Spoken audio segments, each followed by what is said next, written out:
সাত সকালে ভয়াবহ পথ দুর্ঘটনায় আহত দুজন রেজিনগরে। বৃহস্পতিবার সকাল হতেই রেজিনগর থানার মরাদিঘি পীর সাহেবের মোড়ে একটি লরিতে পাট ভর্তি হচ্ছিল।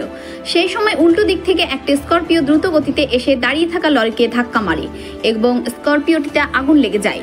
খবর পেয়ে রেজিনগর থানার পুলিশ পৌঁছে স্থানীয়দের সহযোগিতায় আহতদের বেলডাঙ্গা প্রাথমিক স্বাস্থ্যকেন্দ্রে পাঠায়।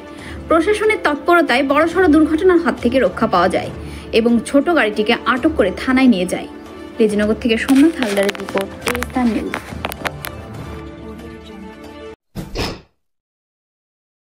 এখানে ঘটেছে গাড়িটা পার লোড ছিল, হ্যাঁ, ওই দিক থেকে গাড়িটা এসে এখানে এসে সম্পূর্ণ মারে।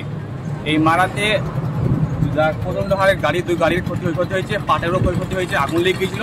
যে আগুনটা আমরা যা হোক নিমানো হয়েছে, এই নিমানো হওয়াতে এই অবধি এই পরিস্থিতি হয়ে আছে। এখন যা হবে প্রশাসন এসেছে, প্রশাসন ঠিক হবে। এই গাড়িটা কোন দিক থেকে আসছে? এই গাড়িটা এই দিক থেকে আসছে, উল্টো দিকে আসছে, বেলডাঙ্গা থেকে আসছে। গাড়িটা কি স্পিড ছিল? আর প্রচন্ড হারে স্পিড ছিল।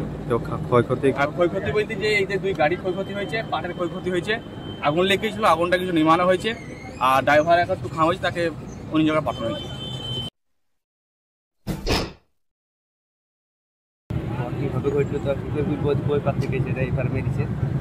দুর্ঘটনা ঘটেছে, আগুন লেগে গিয়েছিল, বলবো